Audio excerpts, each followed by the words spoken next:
Coming up in the morning edition, the extension to the emergency orders given the green light after mixed views from House members. It's unfortunate and disappointing and irresponsible when some in our country fail to offer well-considered, intelligible ideas to help fight this pandemic. Where is the proof, the data or advice, right, that confirms that weekend lockdowns are effective? Also, police investigating the death of a man following a vehicle explosion on Andros. We're not just looking at the roads. Every time when somebody rises to water, it also floods people's houses too. And more flooding cries from residents in Pinewood Gardens. All ahead on the morning edition, right after the break.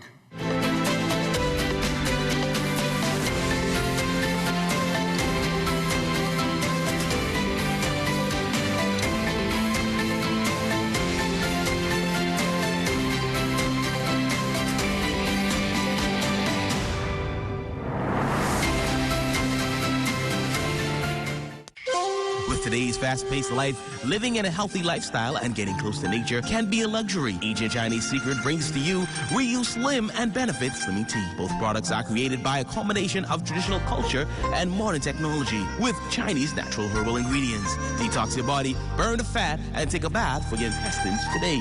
Remember, Reuse Slim and Benefit Slimming Tea. Most recognized and trusted in herbal weight loss worldwide. Call 557-1369 for more information.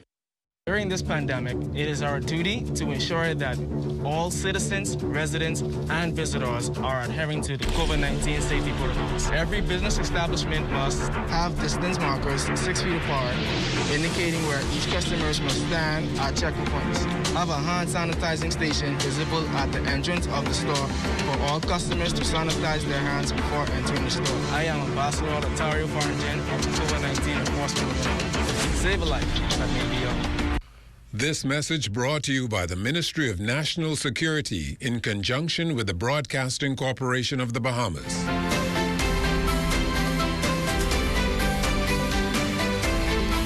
The nod given by House members for more lockdowns. Good morning, I'm Lloyd Allen and welcome to the morning edition.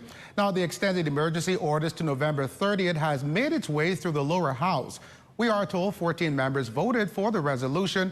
The opposition members were not present for the vote.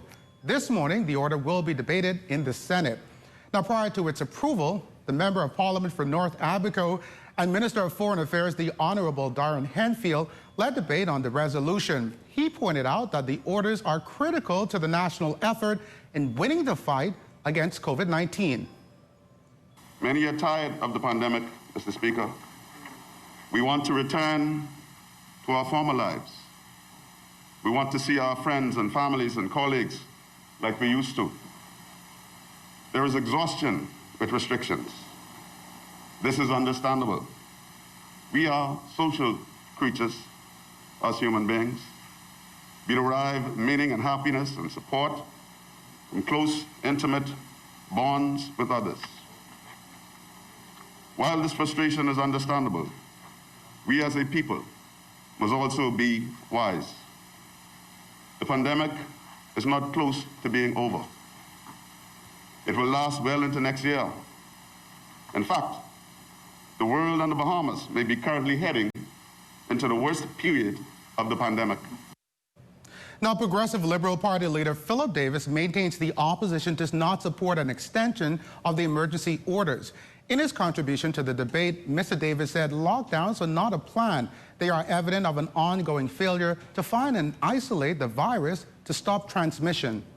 Where is the data, therefore, that informs the advice that justifies a 7 p.m. curfew as opposed to a 10 p.m. curfew? Where is the proof, the data or advice, right, that confirms that weekend lockdowns are effective and that the benefits outweigh the harms? Where is it? Lay that down. Where is the scientific evidence that supports closing beaches to Bahamians when the virus is mainly transmitted inside, not outside, when people are increasingly crowded into homes, when everyone is pushed to their limit and needs a break? Now, former Minister of Health, Dr. Dwayne Sands, did not support the emergency extension and was not present for the vote, but He once again called for further testing and the need for unity in solving the present crisis. Dr. Sands also suggested the need for a separate facility for the care of COVID patients. We need to be talking to each other, listening to each other, not shouting and rowing and screaming at each other, because the lives of the people of this country is at stake. The economy of this country is at stake. So we don't need to be bickering and shouting and talking about F&M and PLP and DNA and so on and so forth. We need to be working together to solve this problem. What we ought to be doing right now is to build a modular COVID facility at a place outside of Princess Margaret Hospital, a place outside of Doctors Hospital, so that we can concentrate the care. How many beds? I don't know, maybe 150 beds. We can ask Direct Relief, we can ask some of the other NGOs to assist us in building a modular facility that's robust, where we can have an intensive care unit, operating rooms, so that we can reduce the splitting of care. The debate on the emergency orders received wide and mixed views from parliamentarians. Here are the thoughts from some House members. If we have these numbers when we enforce curfews and lockdowns, can you imagine what we will have without them? We don't look at the possibility of how horrific this may be if we didn't enact the measures that we are taking right now. My constituents of Bimini, over the years, and everyone knows, have been referred to, quote unquote, as unlawful. They've been made to be the bad guys of the Bahamas, the disobedient, the ones who don't listen. But guess what, Mr. Speaker? When we enacted that 2-week lockdown, as much as they would have had to say, they knew that in doing that and adhering to that protocol, they were saving lives. And today it is evident that that measure would have contributed to us spiraling out of control. This virus, then, Mr. Speaker, is not going anywhere soon. And so the question before us is, as we learn to live with this virus, are the emergency orders necessary? In listening to the presentations, one would get the impression that if these orders do not continue, it means that the curfews, it means that the lockdowns will not continue also. That's not true. Initially, I supported it wholeheartedly. And I did. The last time, I did not support it. And this time, as I close, I again will not support it. We want, like many would say, our lives back, when we don't have to rush home before a certain time. We want our lives back. But under the current circumstances, that is extremely difficult or impossible. And the things that we do are not different from what they're being done around the world. If you listen to some, you would believe that we are making these things up. But check, all over the world, steps are being taken to mitigate the further spread of this deadly virus. Now, today's weekly cabinet meeting will be virtual as several cabinet ministers, including Prime Minister, the Most Honorable Dr. Hubert Minnis, remain in quarantine. A Cabinet Office press release confirmed that all cabinet ministers and staff were in quarantine after their direct contact with Minister of Works, the Honorable Desmond Bannister, who tested positive for COVID-19. The release also noted that the Prime Minister and cabinet ministers will work from home and continue to be fully engaged in their ministries for the duration of the quarantine period. And the country has recorded 36 new COVID-19 cases, an additional 4 deaths. 27 of the new cases are on New Providence, 2 on Grand Bahama, 7 have been recorded on Eleuthera. Men make up 17 of the new cases, while women account for 19. The deceased are an 87-year-old female of New Providence who died on Friday, a 63-year-old man of New Providence who died on Saturday, a 76-year-old male, and a 75-year-old male who both died on Monday. The death toll now stands at 136. And Minister of Labor, Transport and Local Government, Senator the Honorable Dion Fowkes, outlined Monday how labor officials are addressing the high unemployment numbers due to the pandemic.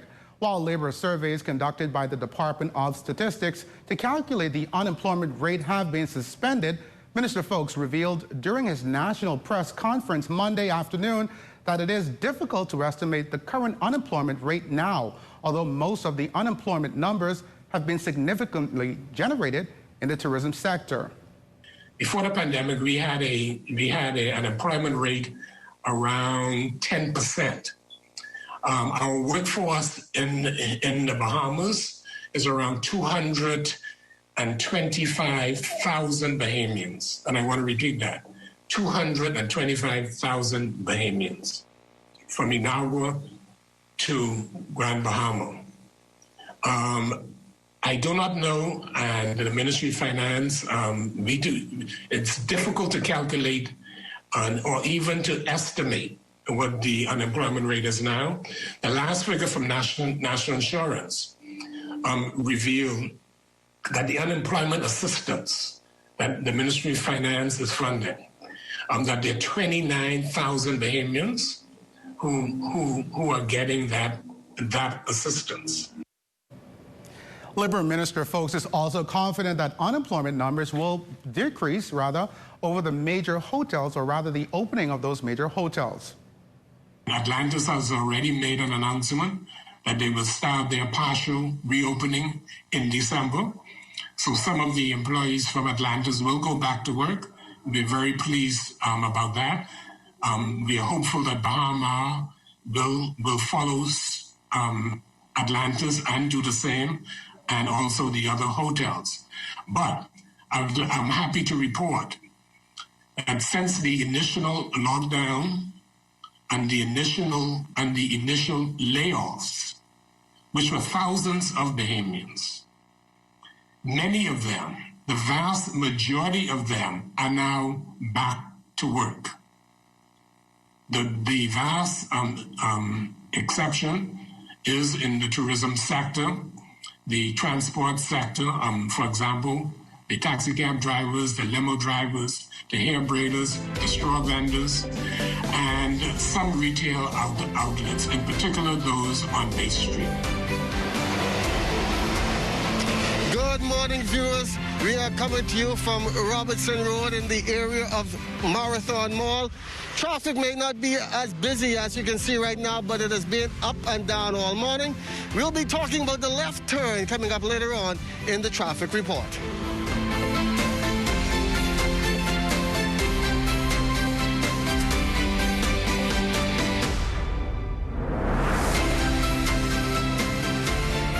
ZNS is everywhere you are when you download the new ZNS app.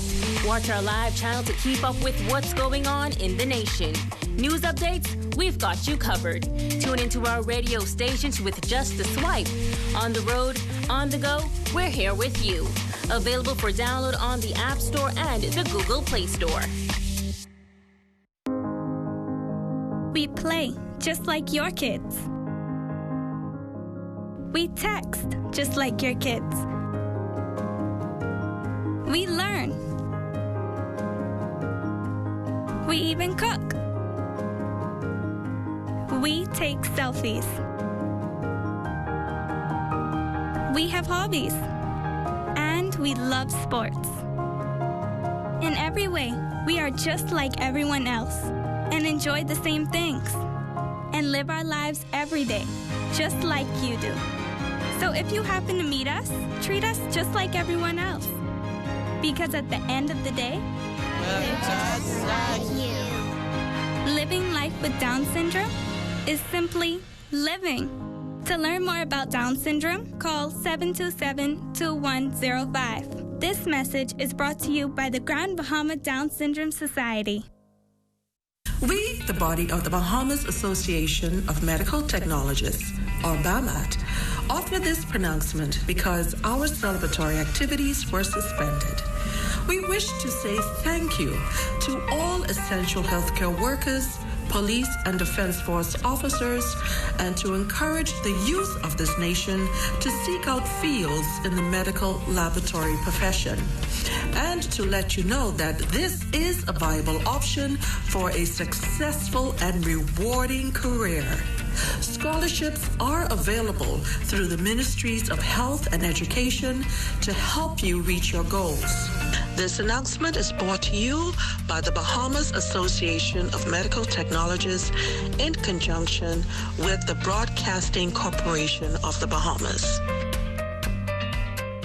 By giving unconditionally, not expecting anything in return, I thought was a wonderful way of showing this love, and I believe that it is love that truly draws people, and so I thought we could cover a lot more people by feeding. Volunteers, you know, they have truly been sold. My passion is to help, and I thank God for what I can do through the help of Bahamas Feeding Network.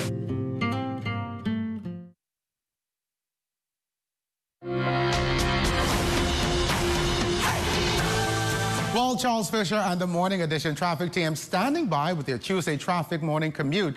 How's it looking, Charles? The traffic report is sponsored by Bahamas First. First in insurance. Today, tomorrow. Good morning, everybody. We're coming to you from R.M. Bailey Park.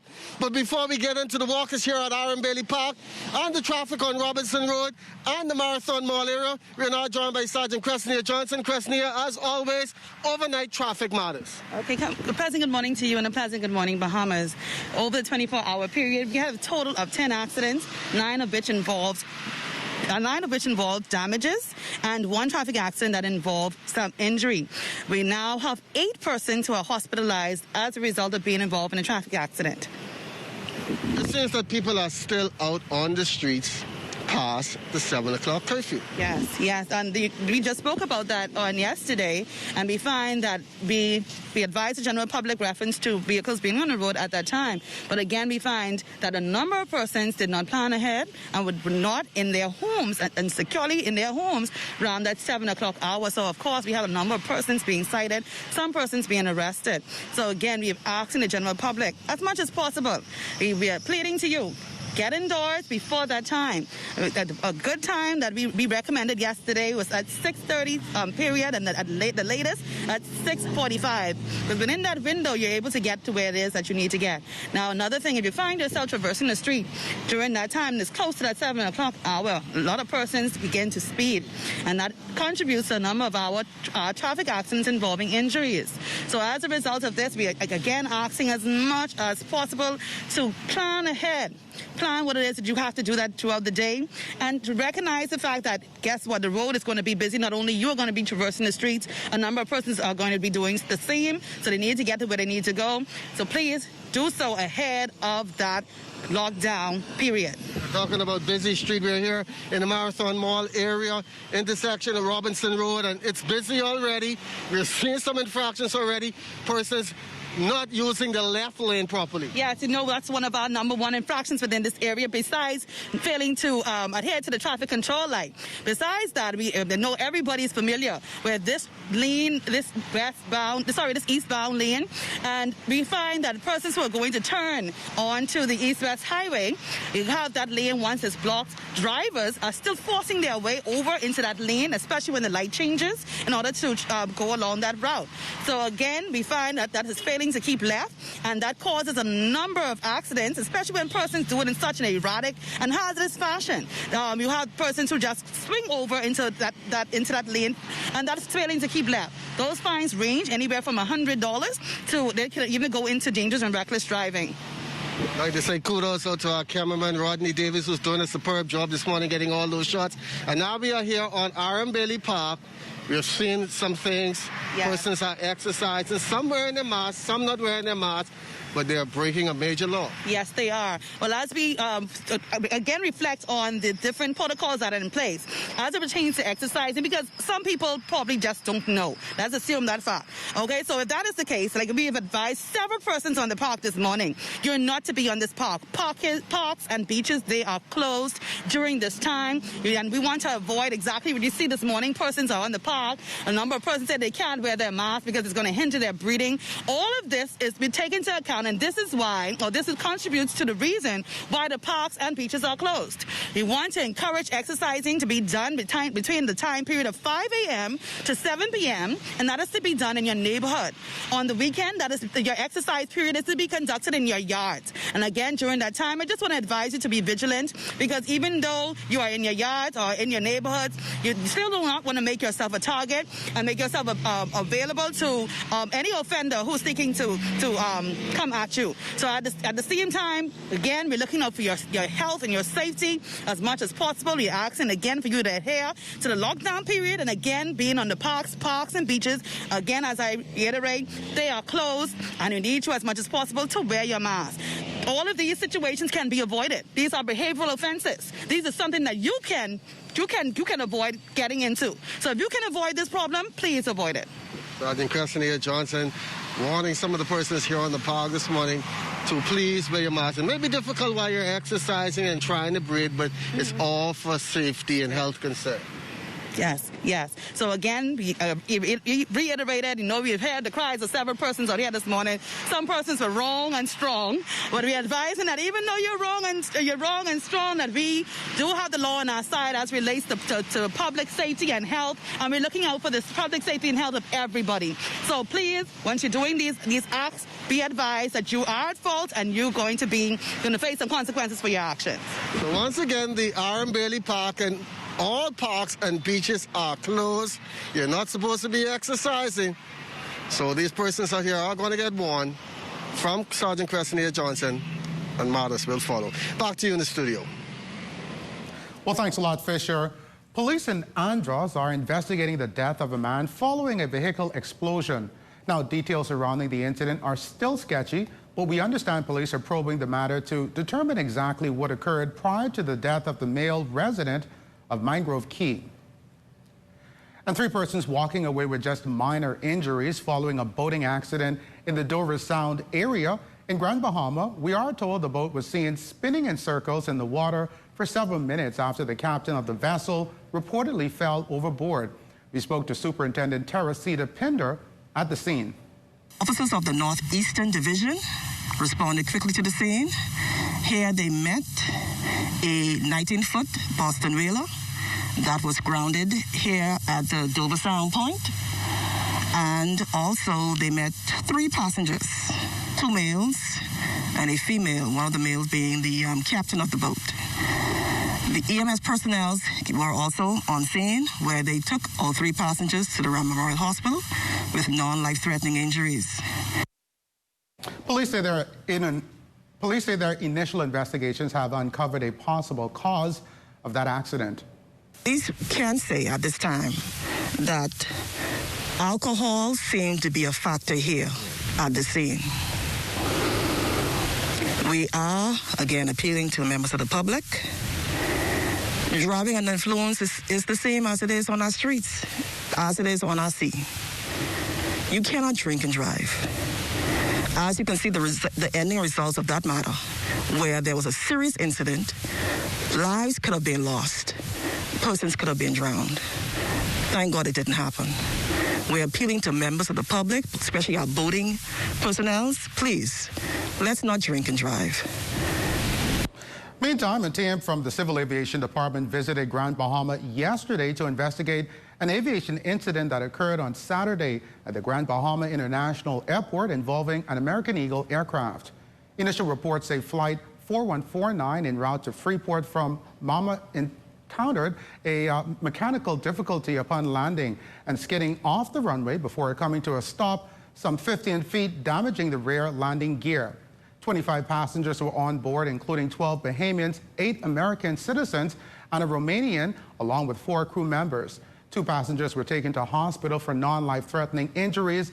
ZNS News has learned that a team from American Airlines is on the ground in Grand Bahama working with local officials as they continue investigations. And for decades now, residents of Pinewood Gardens have been battling flooding in that area with little relief. The main road is not a big issue, but Buttonwood Avenue is a big issue because they get people who driving, and the minute they come on their yard, they car shuts off because of the water level. Pinewood resident Damian Sands says for as long as he could remember, the area has been a basin for water after heavy rainfall. Like clockwork, when the clouds open, residents and motorists prepare for damage. We're not just looking at the roads. Every time when somebody rides through water, it also floods people's houses too. Even as our news team traversed the area, streets like Buttonwood Avenue and Jacaranda Street were littered with mud guards, potholes, and frustrated residents. I've been living in Pinewood and Plain Street for over 25 years. Right now, my house has been flooded now about 5 times. Right now, I have 7 doors in there to change. My fridge ran bad. And that's a vexing problem because every time it happens, I have to move out my house and go someplace else to stay because the water gets so high in my house. So this is ridiculous. They really need to do something with these potholes, the drains, everything, man, because people losing their bumper and cars seeing easy to fix. Sapodilla Boulevard North was also submerged by nearly 4 inches of water following heavy rains over the weekend. Residents say it's time officials devise a permanent solution to correct flooding, bad roads, and home water damage in the area. And we have a couple drains, but they have to clean out. That's the main issue. Once we can get them drains clean, we shouldn't have a problem with no floods. These drains they have right now is just one deep hole. When those drains full up with water, the water have no place to go but right on the road and right in the house. Member of Parliament for the area, Reuben Ramming, says after 25 years of concerns, a possible solution may be on the horizon.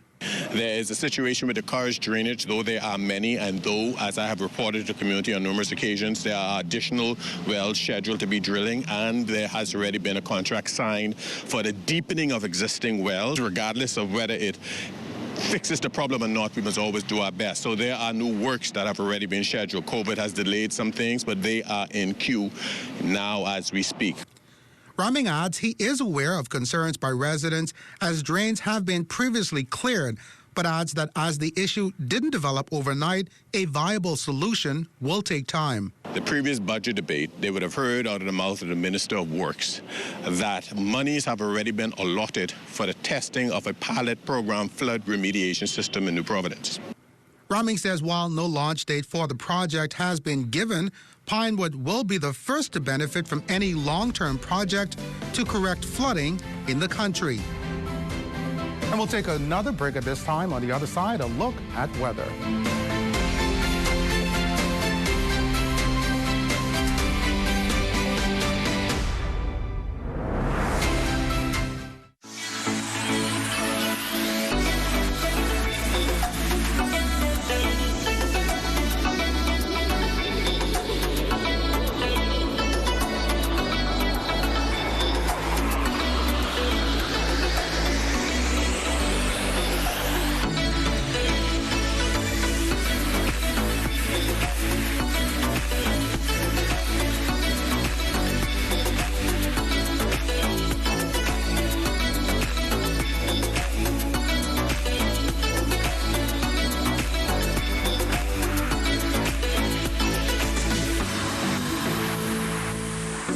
This public service announcement was brought to you by the Magistrates Court, Canoe, and the Broadcasting Corporation of the Bahamas. This weather report is sponsored by Bank of the Bahamas, the bank of solutions.